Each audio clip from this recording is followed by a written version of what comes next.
क'क्राझार जिल्ला परबतजरा महकुमानि सिङाव थानाय मंगलजरा बेन्दोंआव थानाय बुथियापारा गामिनि मनेन्द्र गयारिनि फिसाज्ला सनेट गयारिया गोब्राब बेरामाव गोग्लैना फाहामथायनि थाखाय जोबोद रांनि जेंनाजों भुगिनांनानै दुखु दाहाजों गोग्लैना दं। नंगौ, सोरबा सुबुङा जेंना जेंसिजों गोग्लैना खैफोद जायोब्ला जोंनि समाजा एसेब्लाबो हेफाजाब होनाया सुबुं माहारिनि धोरोम।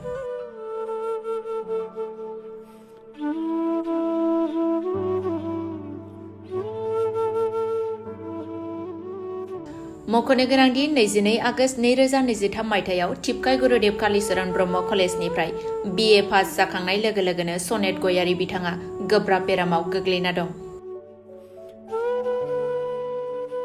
बिनिखायनो गुरुदेव कालीचरण ब्रह्म कलेजनि फरायसाफोरा लोगो नांनानै बिथांखौ हेफाजाब होनो मोनसे थांखि लाना रां अनसुंथाइ बुथुमनो कलेज, स्कुल, हाथाइ बाजारफोराव बुथुमना हेफाजाब होयो।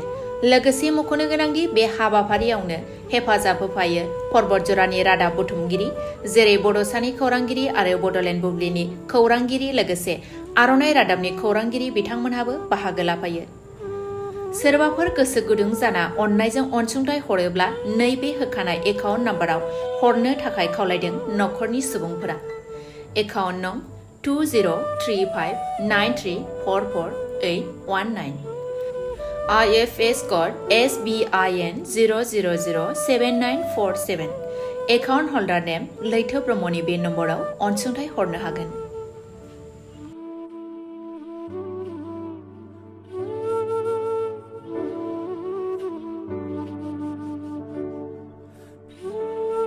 बिथांमोनखौ जोङो दिनै टिपकाय कलेजनि जानानै जाय डनेसन खांनानै मोनदों बेखौ आदा सनेटनि न'खराव दिनै गथायफैबाय आरो बेनिफ्रायनो साबायखर बावनो सानोदि फ्रेन्ड्स अफ बड' एन्ड बड'लेण्ड बड'सा बुब्लि आदा रिजु कुमार ब्रह्म आरो आदा सोमखोर ब्रह्म आरो चिरन्जित ब्रह्म आदामोनखौ साबायखर बावनाय जासिनाय थाबाय। गोजोन्थों। बे आदा सनेटनि मुङै दा बाजारावहाय एसे एनै कालेक्सन खालामदों आरो आदा सनेटनि नामै जाहाथे बिथाङा मोजाङाव फैफिनो आरो रायजो राजाफ्राबो अननानै एसे आदाखौ हेल्प हरो जाहाथे बिस्रा न'खराव बांद्राय एसेबां मानि गोनांद्राय नङा जाहाथे रायजो राजानिफ्राय हेल्प लुबैदों। दा नोंथांमोनहा एसे एनै अननानै हेफाजाब हरलायो। आदा सनेटनि मुङै बेयावहाय एकाउन्ट नाम्बार आरो गासै माबाखौनो होनानै डिटेल्सखौ होनानै होखादों। दा नोंथांमोना नायनानै बेयाव थाइसे थाइनै हरबानो जाबाय। दा आङो टिपकाय कलेजनि जानानै आदा बारग' सनेट गयारिखौ जाहाथे मोजां हालोदाव सफैफिनो आरो गासै नागिरि बिथांमोनखौबो जाहाथे डनेसन हरो बेखौ खावलायहरनाय जाबाय आरो आदा सनेटनिफ्राय इसोरनिसिम मोनसे आर'ज जाहाथे बिथाङा मोजां हालोदाव आरो गोग्गो देहा लानानै फैफिनो बेखौनो आङो इसोरनिसिम आर'ज खावबाय। गोजोन्थों। खुलुमबाय, आंनि मुङा सोरांदाव ब्रह्म। आं टिपकाय सिनियर सेकेन्डारिनि GS। दा जे आदा सनेट जोंनिनो टिपकाय सिनियर सेकेन्डारि स्कुलनिनो सासे फरायसामोन बिथाङा गोब्राब माखासे सान थांनायनिफ्राय गोब्राब लोमजानानै दंनो। दा बिथांनि थाखाय माखासे फाइनान्सियेल हेल्प नांगौ जानायखाय न'खराव दा जोङो जा हायो एसे जोंनि टिपकाय सिनियर सेकेन्डारि स्कुलनिफ्राय स्टुडेन्टफोरनिफ्राय जा हायो आरो जों बाजारावहाय लोगो नांनानै जोंनि आदा गुरुदेव कालीचरण ब्रह्म कलेजनिफ्राय लोगो नांनानै जों बे हाबाफारिखौ मावनाय जादों आरो जों दिनैहाय जा रायजो राजाफोरखौ खावलायहरनाय जायो दे आदा सनेटनि मुङाव जा हायो एसे थाइसे थाइनै अनसुंथाइ होनो थाखाय। मानोना न'खराव बिराद फाइनान्सियेल प्रब्लेम जानानै दं। दा आदा सनेटआ मानो होनबा बिथाङा ICUआव दङ। दा गोब्राब क्रिटिकेल माने प्रब्लेम जानानै दं फाइनान्सियेल थाखाय। दा बिनि थाखायनो आदा सनेटनि मुङावहाय जा एसे डनेसन हरनो हायो रायजो राजा बिथांमोनखौ आं खावलायहरनाय जाबाय आदा सनेटनि मुङावहाय। लोगोसे एकाउन्ट नाम्बार होनाय दङ। लोगोसे आदा नैबावहाय एकाउन्ट नाम्बार होनाय दंखायो। गुगोल पे, फन पेआवबो आदामोनहा हरनो हागोन रायजो राजा नोंथांमोना।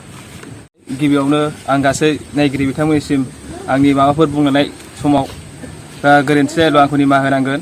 दा बावै जोंहा बे आदा सनेट गयारि बिथाङा जोंनि टिपकाय कलेजावनो दा फरायनानै थांबाय। बिथाङा दा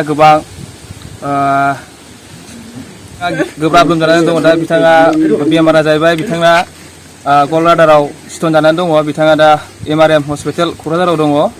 दा बेनिखायनो बिथांनो जा जों हायो जोंनि गासै फोरोंगिरि आरो फरायसुला फरायसुलि बिथांमोननिफ्राय जा थाइसे थाइनै मोनो बिथांनो जों डनेसन खालामदों गासै ज' जों ओरै SSनि ज' जानानै जों गासिबो कालेक्सन खालामदों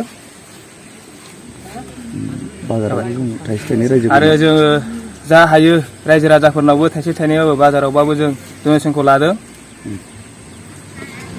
मिजिं थिनाय थायोदि रायजो राजाफोरनिसिम बे जोंनि आदानि मुङाव जा एकाउन्ट नाम्बार होनाय दं आरो किउआरफोराव थाइसे थाइनैबाबो डनेसन हरगोन होननानै आसा खालामो आरो बिथांखौ गोग्गो देहा लाबोफिनगोन होननानै रायजो राजाफोरनिफ्राय मिजिं थिनाय थाबाय